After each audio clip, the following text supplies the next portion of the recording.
Welcome, everybody. Good afternoon and good evening to our friends in the UK, Ireland, and beyond. My name is Kevin Kenny. I'm the director of Glucksman Ireland House at NYU. And in our webinar today, we're going to discuss the results of a recent survey commissioned by Glucksman Ireland House and the Council for American-Irish Relations.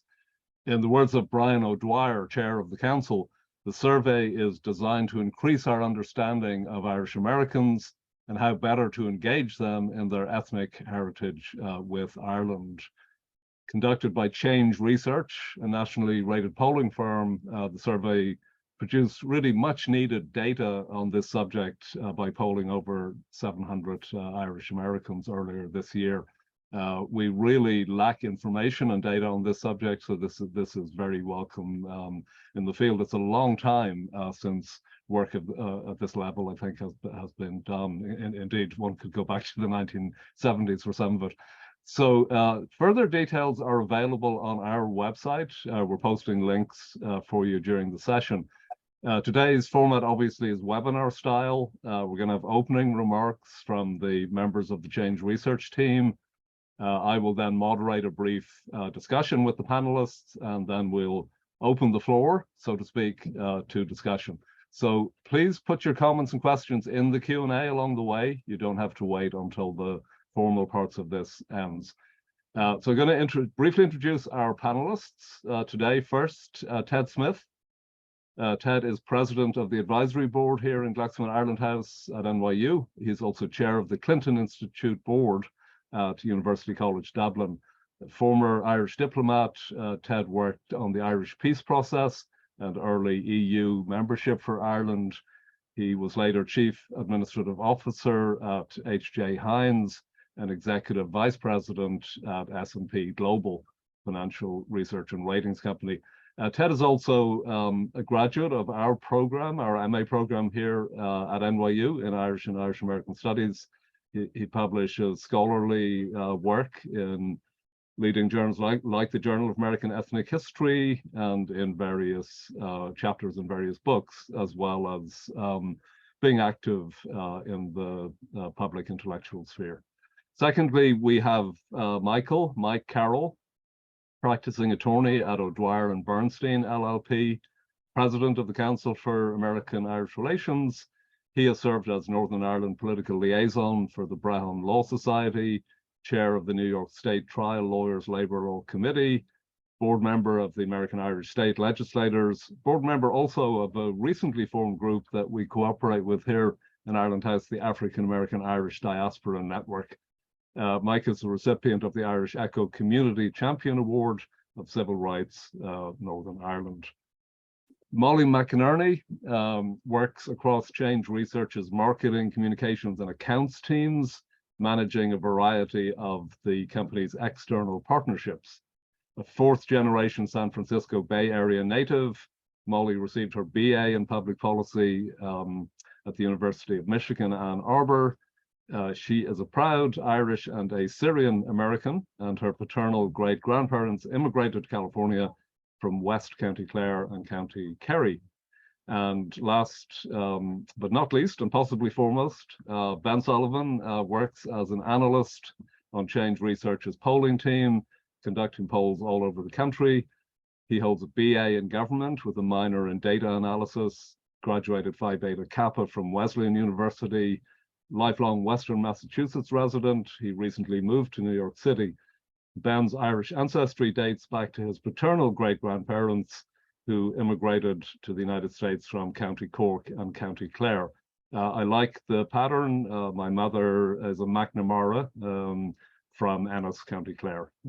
So there's a nice connection. With those introductions made, I'm now going to turn it over to Molly McInerney, who's going to talk about the survey and the methodology behind it. Thank you, Molly. Thank you, Kevin. And always good to connect on Irish heritage. Maybe we're related somewhere back in the day in Ennis. But thank you so much for those kind words. I'm excited to be here to talk today about our poll of Irish Americans just going to briefly provide a bit of an overview and then excited to hand it off to my colleague Ben, who's going to walk through a full slide presentation and highlight some of the key results and findings. But to give you some background on Change Research first, Change Research is a public opinion research firm that provides accessible, innovative, and accurate insights into public opinion research for organizations, campaigns, and media. We have a unique approach to capturing public opinion that allows us to recruit respondents through digital online advertisements and SMS text to web, which is texting voters a link to a survey. This allows us to capture a real wide breadth of public opinion and allows us to get insights into smaller and niche audiences, conduct more research, and do it all with a highly accurate data and at a cost-effective rate. A few months ago, Ted approached our team at Change Research through a fellow colleague and Irishman, Chris Balderston, with an interest in conducting a poll of Irish Americans. And at first, we were honestly a little apprehensive about the feasibility of the project. As Kevin mentioned, we were hard pressed to find recent examples of this type of work. So to our knowledge, this is one of the first, if not definitely the most recent example of this type of poll representative survey of the Irish American community. But we were excited about the project and decided to take on the challenge. Ultimately, we were able to poll over 700 Irish Americans nationwide. This is a random representative sample of Americans with Irish heritage. We cast a wide net when recruiting the survey, and we believe that the survey closely reflects the proper age, gender, and geographic composition of people who have Irish heritage. We don't have a lot of additional data on the partisan breakdown of Irish Americans to compare these results to, but these results are in line with the party registration of Irish American voters in states with party registration. And ultimately, we kept the definition of what is an Irish American relatively broad and focused on who self-identified as such. So this really captures the full diversity of the Irish American community across the United States, across different groups and different levels of connection in their heritage to the country of Ireland. But there's really a lot to learn in these results, and it's very exciting. So with that being said, I'm gonna pass it off to my colleague Ben to talk through the results of the poll. Thank you, Molly. And I will share my screen.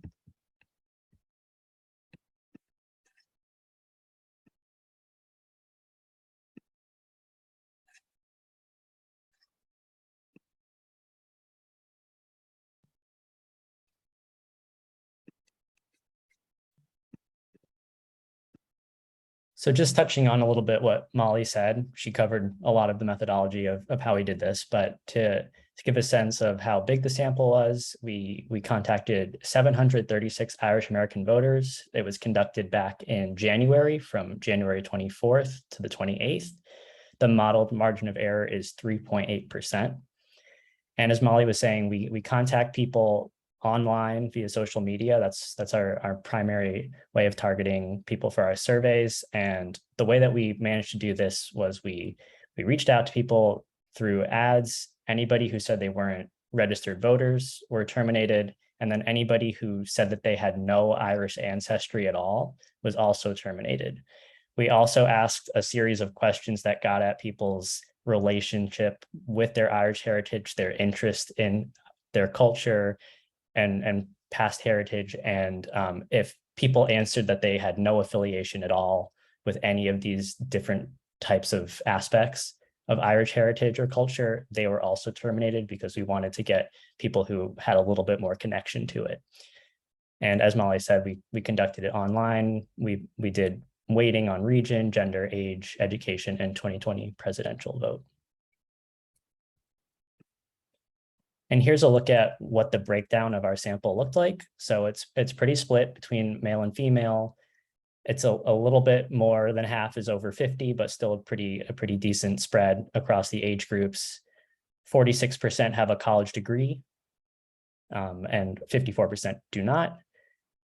Between Democrats and Republicans, Democrats have a 10-point edge over Republicans. 48% identify as either Democrats or lean Democrat, and 38% identify as Republican or lean Republican, with 15% saying that they don't identify with either, and we classify them as pure independents. Looking more at the Irish American aspect of this, we looked at when people's ancestors actually came here from Ireland, and we can see the vast majority of people have been in this country for a very long time. Their Irish heritage dates back at least 4 generations, so over 3/4 of the sample have Irish heritage that's at least from the 4th generation or beyond. Just 1% say that they themselves moved here from Ireland. Only 5% have parents who originally moved from Ireland, and just 17% have grandparents who moved from Ireland. For the regional breakdown, again, we have a pretty good split across the country. The most actually are in the South, but that's also because the South, these are based on census regions, so the South makes up by far the most, the biggest portion of America's population. They live in the South. But where it really gets interesting is with this religious aspect. So the common refrain is that Irish Americans are Catholic, but what we found here is only 12% of Irish Americans are Catholic and regularly attend church. Another 20% are Catholic but don't regularly attend church. And another 15% were raised Catholic but no longer identify as Catholic. Another 19% identify as Protestant, and 16% say that they're not religious at all. Breaking down these religion numbers a bit more, we're breaking it out by region here, and then by when people's ancestors actually came here from Ireland. So there's a couple patterns that emerge, and the main one is the more recently people's families moved here, the more likely these voters are to be Catholic. So people whose grandparents moved from Ireland, 21% are more religious Catholics who attend church regularly. 30% are Catholic but do not attend church regularly. When we look at people whose families have been here for a much longer time, so at least 5 generations, Protestants are the most common in that group. So 29% of that group are Protestant. And then regionally, people in the Northeast, Boston Celtics, like there's a very big Irish component of the Northeast, and we can see that reflected in these numbers. So 20% of people who live in the Northeast are Catholic and regularly attend church. Compare that to the South, where 29% are Protestant, just 8% are Catholic who regularly attend church. And then out in the West, that is where people are the least religious. 25% say that they're not religious there. We wanted to see what got people most in touch with their Irish American identity, and we see that family rises to the top across all groups, no matter what religion or when their family actually came here. But one number that sticks out here are Catholics who attend church. 28% of them say that faith makes them feel most in touch, which is just behind family for them. We also wanted to see what attracted people most to their Irish heritage. And what we found is that Irish history and Irish music play the biggest role in attracting people to their Irish heritage. And we see that again across a lot of age groups and across different generations of when their ancestors arrived. One thing that we notice here that sticks out is for people whose grandparents came here, 23% of them, which is about tied with history and music, positive perceptions of Irish identity in the US is one of the aspects that most attracts people to their Irish heritage.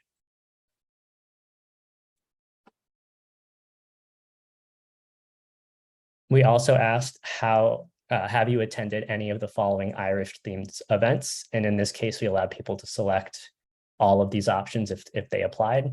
And again, going back to Irish music in the last slide that attracts people a lot to their heritage, we see here that music concerts and theatrical and dance performances are the most common things that people attend. But also almost a third of people say that they haven't attended any of these. And here we get into some political views. And Like I said at the beginning, 48% of the sample identified as Democrats, while 38% identified as Republicans. So that gives a +10 Democratic lean to this sample. But even considering that +10 lean, we do see that for 10 out of these 15 issues, voters lean even more than 10% towards the Democrat side of that issue. So the most Democratic friendly issues here are LGBTQ and marriage equality, where it is +35 in favor of the Democratic position. Gender equality is another one where it's +27 in favor of the Democratic position. Climate change +29%. So we can see across most of these issues, voters lean very heavily to the Democratic side. There are 3 issues where that's not the case. And the most pressing of that, the most obvious one of that is the gun rights issue, where it is actually +10 towards the Republican side. We also see crime and public safety as +8 towards the Republican side, and national security is +6 towards the Republican side. Abortion and reproductive rights, though, +19 for the Democrats, 51% say that they lean towards the Democratic side. But that is an issue where it sticks out a little bit more for Republicans than some of the other issues, even though the Democratic side still has a stronger, resonates more strongly with voters. And then for peace and equality in Northern Ireland, that was the issue that was not on the radar of as many voters. About half of people said they don't align with either side, probably in part because they just don't know the official policy of each party on that issue. But going towards policy in Ireland, we asked a question about that, and we asked people, what is the most important issue for US politicians to address? And there were 2 things out of the 6 listed that rose to the top by a lot. And one of them was support peaceful Irish unification, and the other one was two-way trade and investment between Ireland and the US. So we see that Democrats and pure independents, they support that peaceful Irish unification more so than the two-way trade and investment, whereas Republicans favor the investment over the peaceful Irish unification. But regardless, both of those issues for all 3 of those political groups were the top 2 by a long shot. But also 20% of voters say that they don't know enough about it. So that's also notable. And then we asked about how the US, or what Ireland can do to strengthen Irish American links with Ireland, particularly among the younger generation. And here there was a very clear position that rose to the top. And in this case, it was provide more opportunities for young Irish Americans to study, volunteer, and work in Ireland. A majority of voters picked that one. And you can see with young voters aged 18 to 34, that was especially resonant with 61% picking that. Another one was provide more support for Irish studies in US colleges, which got 14% support. But obviously that's much less than that top one. So that's the big one to focus on. And 20% of people say that they're not sure, which is in line with the same group here, 20%. So some of our key takeaways: most Irish Americans have roots in America that go back several generations and have a strong association with America, but they also have a strong association with Ireland as well. They have meaningful connections with their Irish heritage, primarily through their family, their friends, Irish history, and aspects of Irish culture like music. And then if we appeal to that connection that Irish Americans feel to their Irish heritage through their family and Irish history, as well as emphasizing Irish studies, especially among this younger cohort, US-Ireland trade, Irish studies, tourism, and enhanced relations between Ireland and the Irish diaspora in America can be an effective way to engage and mobilize Irish America.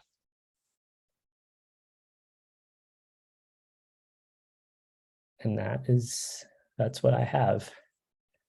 So I can stop sharing for now, but I can always go back to some slides if anybody ends up having questions. But right. I will stop sharing. Thank you, Ben. So thanks, Ben, and thanks, Molly, for really remarkably clear presentation of the findings. I'm going to ask Ted, and then Mike, if you want to say a few words in general, and then I have a few questions to follow that.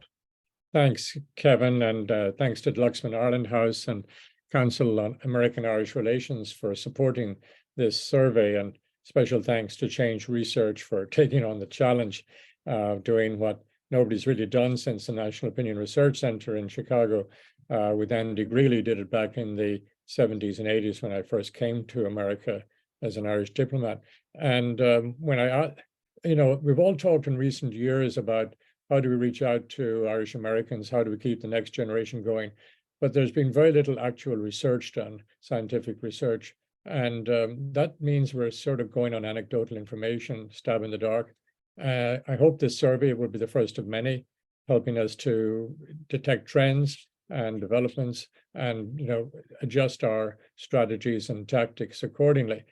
This is extremely useful. Last week I attended a meeting in Dublin of the Global Civic Forum, which brings together diaspora representatives from around the world.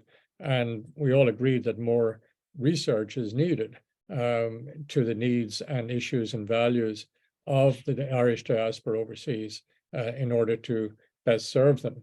And the key takeaway at the end was that Ben just mentioned of the survey is very interesting, appealing to the connection Irish Americans feel to their heritage through their family and Irish history, as well as emphasizing Irish studies, trade, tourism, and enhanced relations between Ireland and the Irish diaspora in America is an effective way to engage and mobilize Irish America.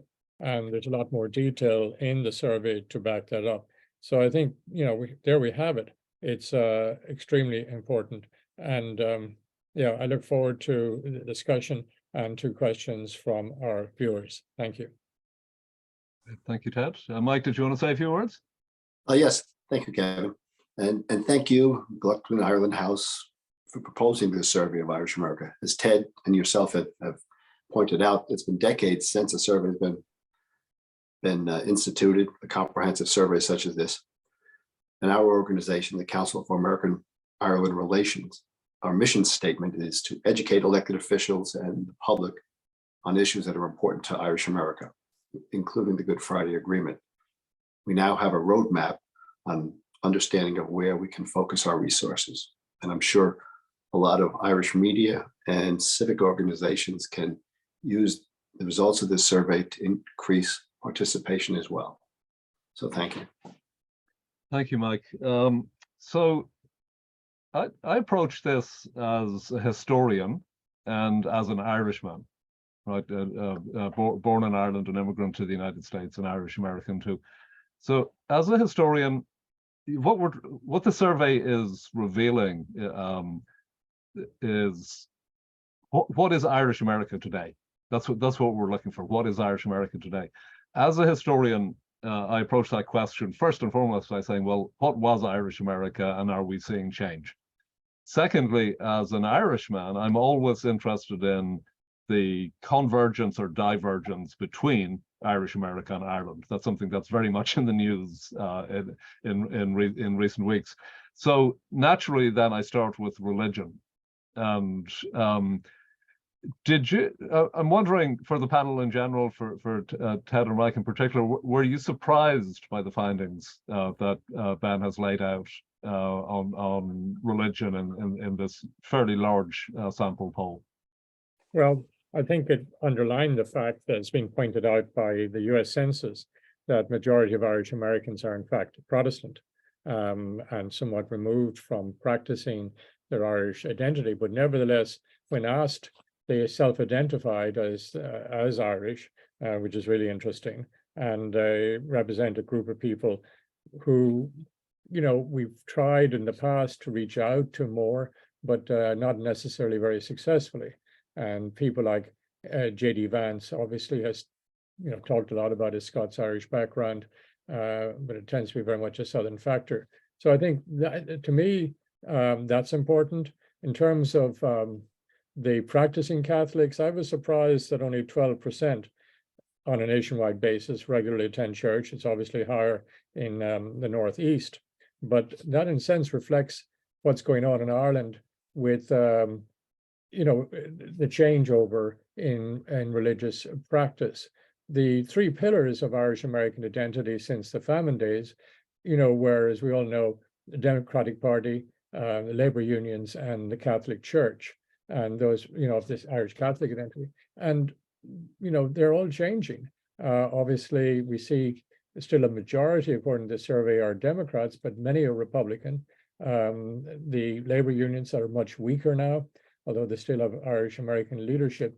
And the Catholic Church, influence is lessened. And I think what's happening is the Irish identity is becoming more cultural. And this, leads exactly to what organizations like Glucksman Ireland House do. People are very interested in their culture, going back many generations, want to study their history, want to study their literature. People like, Anne Enright, Seamus Heaney, Van Boland, they're all gateways to Irish identity, and are very popular, as we know from your own classes, that in your own faculty, and that other Irish American Center studies conduct around America. So yes, it's a bit some surprises, that one, I guess, in particular. But all of that in sense of your anecdotal evidence, that families are practicing their religion less, particularly younger generation. And I think, Ben, the numbers who don't practice are even higher in the younger age group than they are in the overall age group. But thank you. And Mike, did you want to come in on that? As Ted said, perhaps a little surprised at the amount of Irish Americans who identify as Protestants, who are Protestants. Of course, this is a national survey. Perhaps those in the West and Midwest and fourth generations would tend to be Scots-Irish, and the Protestant majority in this survey. But I suppose that the reduction in those attending service perhaps mimics the results of other ethnic organizations and Americans as a whole. Yeah, that's my sense. It's quite interesting, because I think if you looked at these figures, just coming to them fresh, and you saw a figure of 45% Catholic, and then within that 45%, a relatively small number actively observant, you might be surprised. But funnily enough, the demographic profile didn't surprise me that much. Leaving aside observance, the demographic profile, the split between Catholic and Protestant, because the polls that Andrew Greeley did in the 1970s revealed what then was really surprising, which was the huge number of Irish Americans of Protestant affiliation or extraction. There's a multiplier effect, and it's shown in Ben's graphs, because they got here earlier. The Protestant Irish got here earlier. So that, interestingly, to the extent that we worry about ethnic fade, it's not a radical change from what I've seen in broadly speaking from polls in the 70s. The second part that strikes me is that as Ted alluded to, the rate of non-observance or non-affiliation with religion is probably congruent with or lower than national rates, because that's a trend in American society. So both of those things struck me. Before I move to a next question, Molly or Ben, did you want to come in on that one? No, other than I would say that probably I don't have data in front of me, but I think it would probably mirror also trends in Ireland as well, in terms of younger generations being less religious than older generations. So I think that to me definitely resonates with my lived experience, and I would have to imagine is also true among Irish people in Ireland. It would be good, Kevin, to compare it to an similar Irish survey, and on a transnational basis, because I think the trope up to now was Ireland was more liberal, quote unquote, than Irish America, and had moved on. This would suggest not so much. And it's also, I think, the sample you have, importantly, is good range across all ages and gender, obviously, but education, 46% are college educated and majority are not college educated. Again, I think that ties in with the overall population, and probably accounts for some of the differences in political views, which would reflect overall American views as well. And I see the questions are pouring into Q&A already. We're going to run this middle portion of the program for about another 10 minutes and then open it up to questions. If we look at the poll results on politics broadly, and again, I'm framing this firstly as a historian, but then secondly as an Irish-born person living in New York. The top three, Ben, do you want to quickly share screen the top three markers you had on LGBTQ, gender, climate and reproductive rights? It's very striking. Yes, they are. If we look just here at the top three, because and again, Ben, you can put that down. I mean, there's a narrative out there of divergence, right? That Irish America is radically different from contemporary cosmopolitan Ireland in a conservative, rightward leaning direction. But that doesn't come out at all in the top three markers. Did you want to talk anybody about that, Ben? Yeah, so something like that, those are especially hot button issues that we see, and even in other groups, like when we see national samples or of everybody or other subgroups statewide, those are usually the issues that are most favorable towards the Democrats, just in general. So I'm not surprised to see it here. Yeah, there are also very hot button issues now, like big culture war issues that are getting a lot of attention. So I think it makes sense that we're seeing people more divided and having fewer people saying they are closer to neither party. More people can make a decision on those issues. So I think, do you see a predictable generational breakdown in that? I will pull up the crosstabs just to double check on that before I say anything. But yeah, sure. Typically we do see that. So yeah. Well, again, our viewers can go. We're posting the slides for our viewers to see on the results of the survey. But that might be one thing to look out for. I have a number of questions to do with culture that Ted has touched on and with government outreach. But so I see do the members of our audience. And in Ireland House, it's all about the audience. I want to get this interactive within a few minutes. But very much on my mind.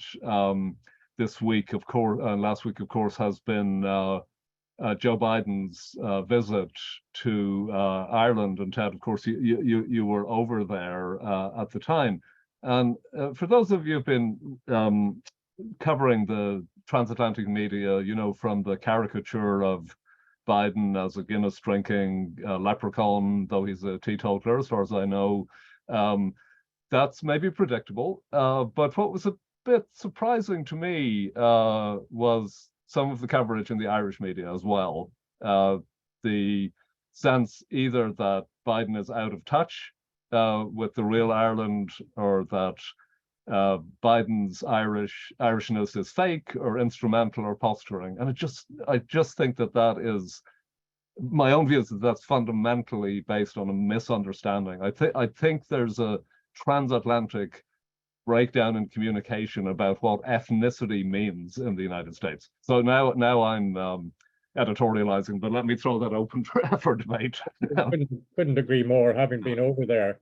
I mean, the nasty cartoons were like something out of the 19th century in the British media, and I think betrayed a sense of impotence and almost inferiority complex that the English now feel towards the Irish, in terms of they're feeling very poor as a result of Brexit, and the Irish are able to bask in the presence of an Irish American president who clearly enjoyed being Irish. Ed Luce actually had one of the more perceptive comments in the Financial Times. He said that the president had successfully conflated the middle class values of hard work, honesty, and compassion for the underdog with being Irish.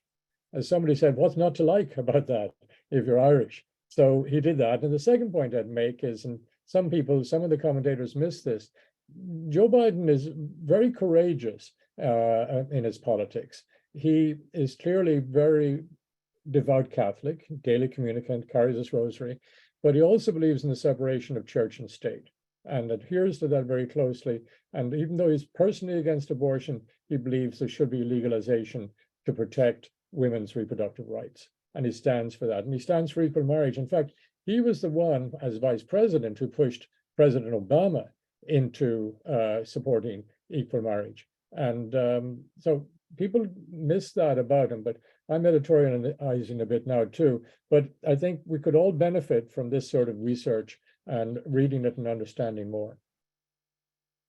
Other thoughts on my Well, perhaps the Irish media could look at part of the survey that says that 23% of third generation Irish Americans are attracted to their Irish heritage based on their positive perception of being identified as Irish in the United States. And of course, Joe Biden would fall within that category. But perhaps there's some misconceptions of what that Irish heritage is, and how can we reinforce those positive reinforcements, those positive feelings about Irish America. Here, here. Other thoughts on that question? You know, my sense that, you know, one critique of the visit that I read was not that Joe Biden's Irishness was instrumental or insincere, but that many people in Ireland would not recognize the Irishness that he embodies. And again, that's a controversial take, but I think the flip side of that is a perception of what it means to be Irish in America, what it means to be Irish, especially for me in this city in New York, because New York is in many ways an Irish city, as well as a Black city and an Asian city and a Latinx city. And there's something about the salience of Irishness and how it works, and I think what Biden is tapping into. But again, if I could just come in on that, Kevin, you're absolutely right. You know, the former Irish ambassador to the United States, Dan Mulhall, who was Global Distinguished Professor at NYU last year, has pointed out that precise point, which is Irish American identity is separate from Irish identity, and that's okay. They're connected, but they're not identical. And one, you know, has developed over a period of time. And you know, we must all respect how these evolve. And the key, of course, is to keep enough current contact between the two, either especially through culture and travel and tourism and trade, so that they continue to be related. Because you don't want one to be completely cut off from the other. But we do need to understand the emotional value that Irish Americans have for their heritage. You know, when you're in Ireland, you don't proudly say, I'm Irish, because everybody's Irish. But when you're in the United States, you do say it. And for those who say, well, why are they saying they're Irish? Well, this is a country which welcomes that sort of identification. In addition to being American, I'm Greek, I'm Jewish, I'm all sorts of identities. And that's, I think, a very positive thing. And we should celebrate it. So let's open it up now to Q&A. And what I'll do is I'll pose the questions to the panel. I won't name the questioner. You know who you are out there.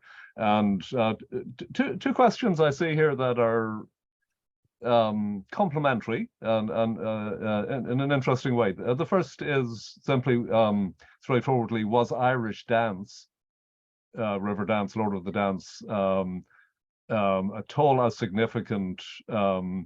Was it a significant draw for people identifying Irish heritage? And that's really a question specifically for the poll, but I think it's a broader question that gets us back to culture. Alongside that question, we have, it is striking to see history ranking above music, dance, and literature. Music to my ears as a historian and a scholar, and this question comes from a scholar that I know. So in the list of things that attract people to take an interest in their Irish heritage, I wonder what the panelists might think of this. So history does stand out, and then we have music and culture. Yeah. If I could just jump in there, yeah. I think those are excellent questions. And just looking at one of the answers here, have you attended any of the following Irish themed events? Music concerts are right up there with 54%.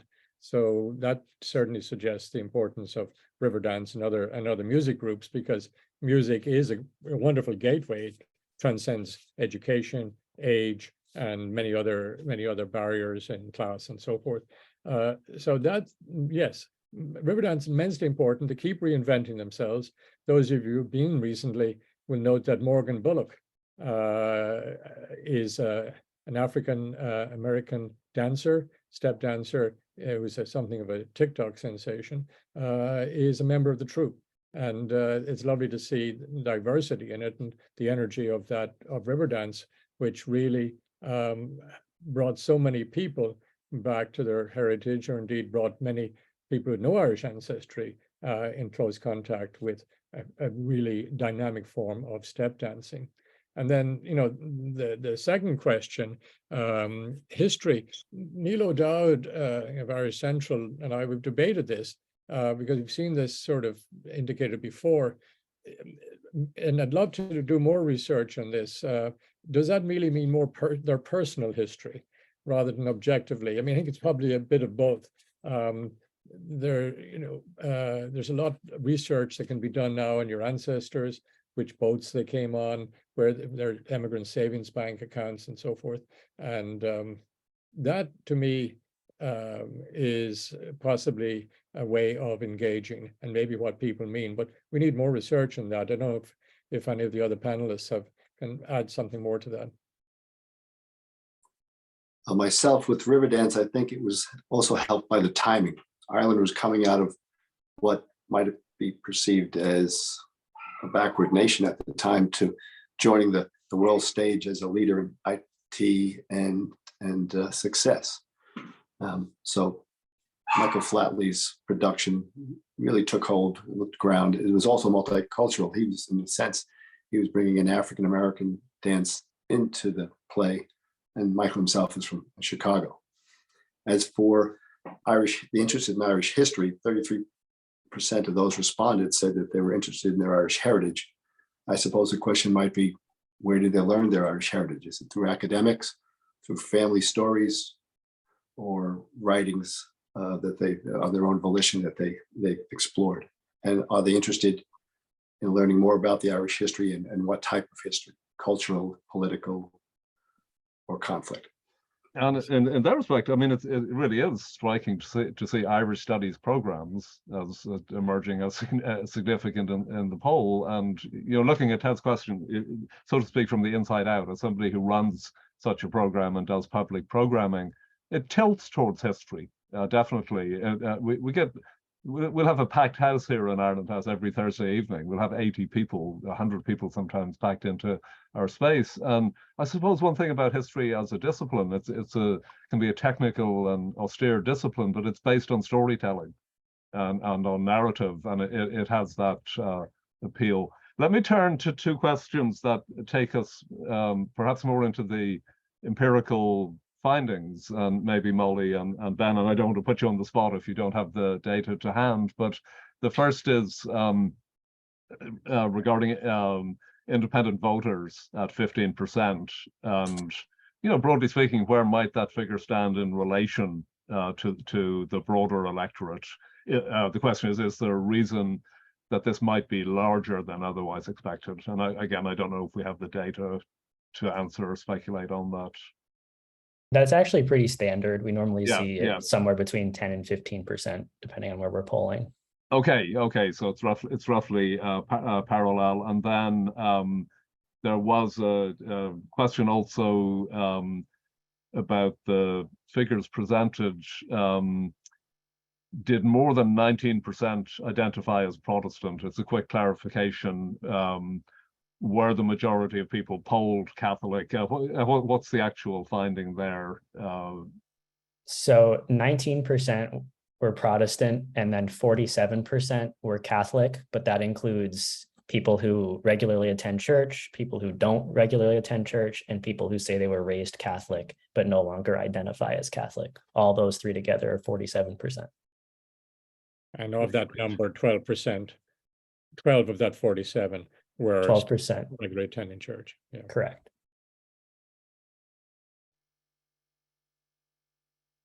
Okay, direct political question, and if we go to the other end of the findings from the LGBTQ and gender and climate issues, and we go down to gun control, and the finding then is a political lean in the other direction. Is it possible to map that either regionally or by religion?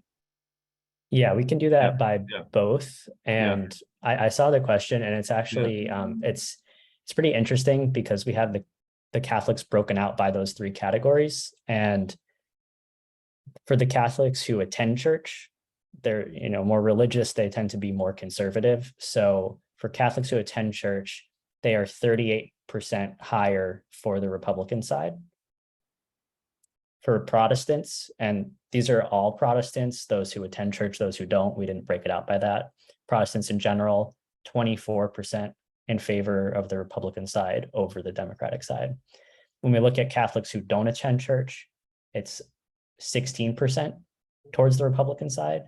And then when we look at Catholics who were raised Catholic and no longer identify as such, 22% for the Democratic side.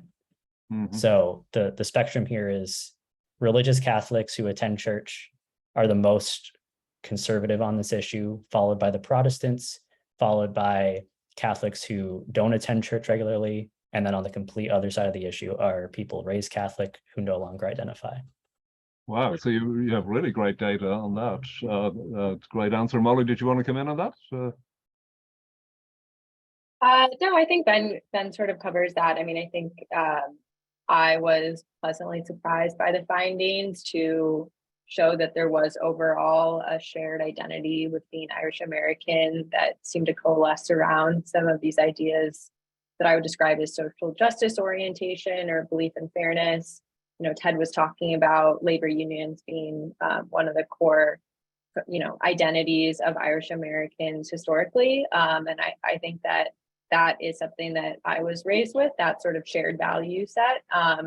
And it was interesting to see that was true across the board, or at least, seemed to be true across the board for Irish Americans as an overall group. Although, obviously, as Ben is talking about some of these other distinct groups within that, more religious Irish Americans, Protestant Irish Americans tended to fall more on a conservative side on some of these policies and issues, but that across the board, there was still sort of a shared identity around fairness and equality for being an Irish American. Right. I see two questions. Oh, Ted, go ahead. Yeah. Could I just ask the panel, the pollsters, if the stats on gun rights, are probably similar to those you've seen in other polling that you've done in terms of more, church-going people, or more, Republican position, and maybe just, maybe they just adopt Republican position in gun rights, even if they don't own any guns themselves. It's sort of interesting that they don't differentiate in terms of that subject. Ben, do you have any recent data on, or recent examples on gun ownership or gun rights and how that correlates to religious affiliation with other groups or other types of voters?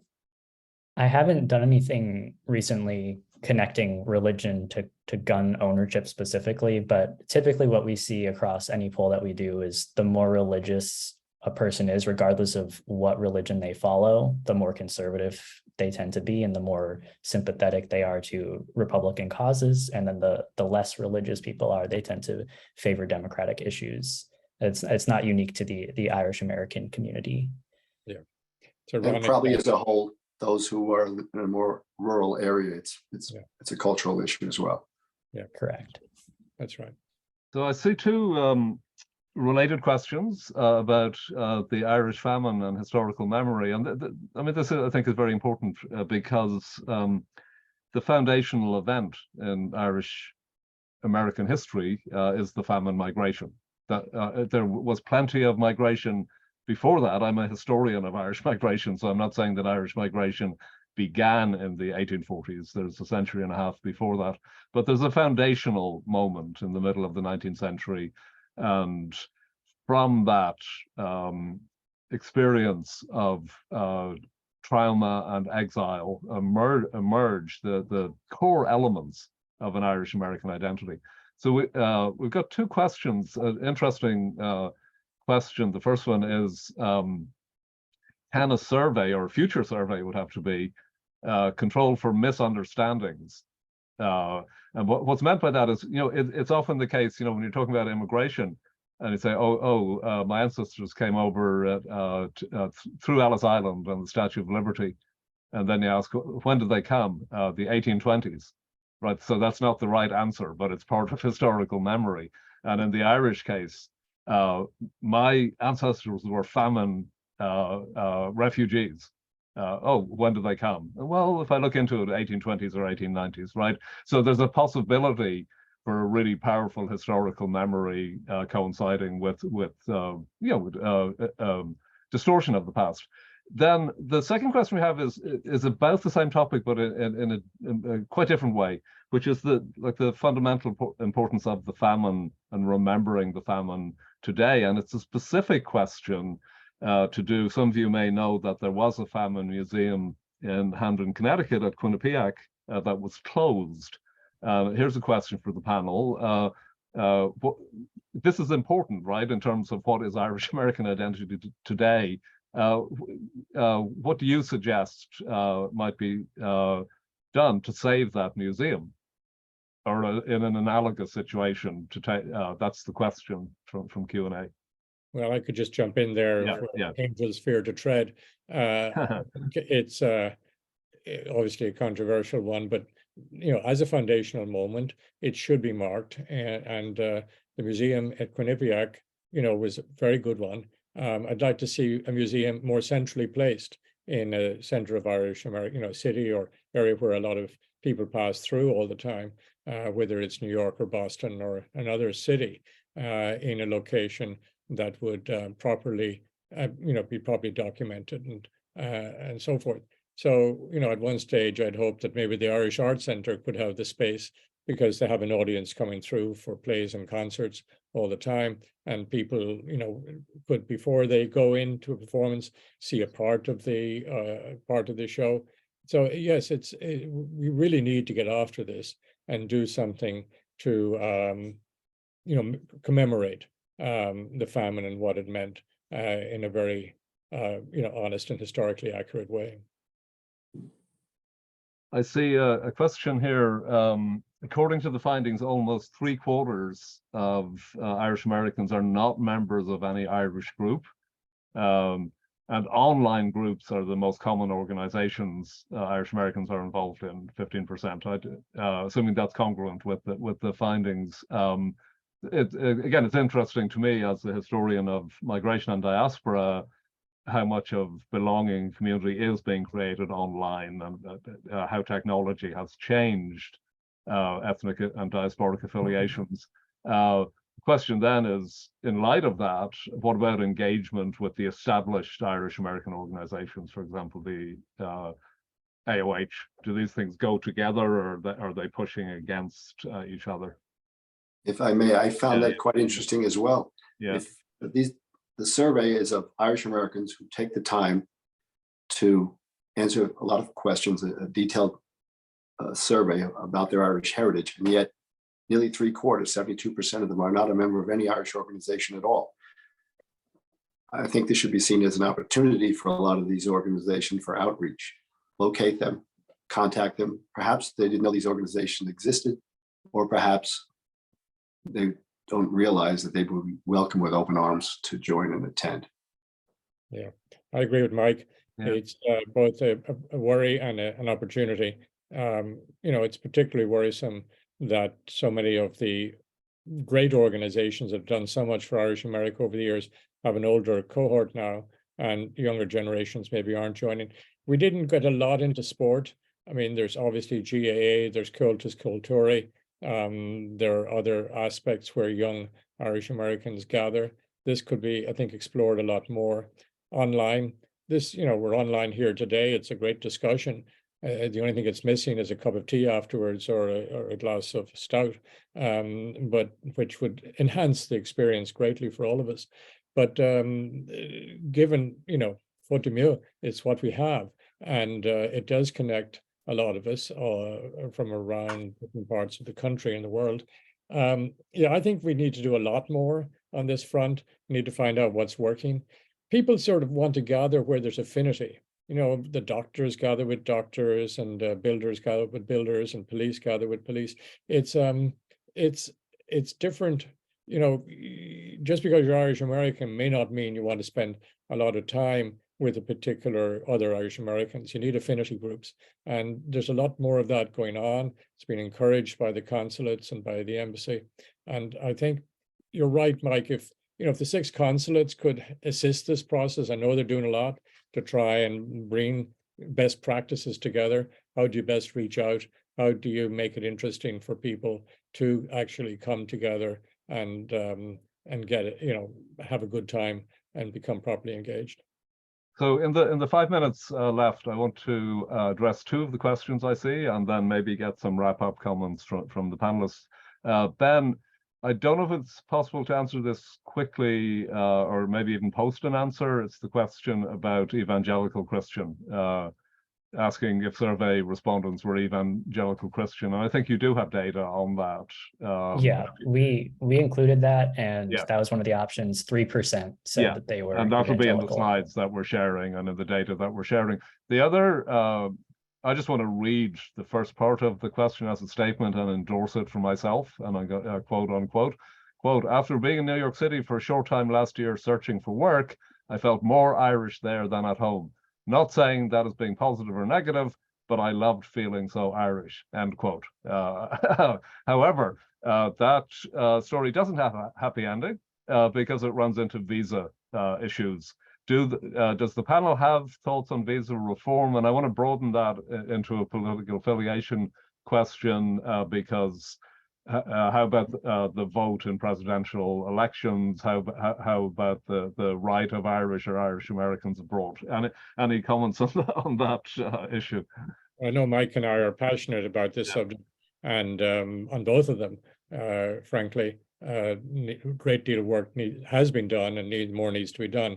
The embassy in Washington was very close to getting visas for the Irish, the surplus from the Australian allotment, and one of the 100 senators blocked it, the unanimity required on it, for reasons nothing to do with Ireland. So we just have to, get back and roll that rock up the hill again, and hopefully can, because it's we need more movement backwards and forwards. People are now the sojourner Irish. They come out here for experience, for work experience. They get some, maybe they go back, maybe they stay. Same for Americans going to Ireland. And that really dovetails with the issue of giving a voice to the Irish overseas in Ireland to talk about diaspora issues and so on, including visas, but driving licenses. I met somebody in Dublin last year who's been an American who's been in Ireland for 3 years. She still doesn't have an Irish driving license. Her US one ran out after a year. So now she has to be renting cars for 2 years. That's absurd. And she's filled out all the documents and all the forms. So Billy Lawless used to represent the Irish diaspora as a senator in the Shannon, appointed by Enda Kenny, and he did amazing work. Our suggestion is, if we can't have votes in the presidential election, let's at least have, say, 4 Billy Lawlesses, have an international panel in the Shannon, have a diaspora representative from each of the main areas around the world. And these people then would be able to make the case for increasing engagement, both in Ireland and in America. I think it's a no-brainer, and hopefully the Irish people would agree to it, the Irish government would put it forward. But votes in the Irish presidential election are going nowhere. We need to accept that. And, there's all sorts of other issues tied up with it. So let's try a different tack. Mike, did you have thoughts on that? I agree. And Ted, of course, has made a good point of detailing how difficult this issue can be. Brian O'Dwyer, the chairman of Emerald Isle Immigration Center, has been working on that issue since the 1980s.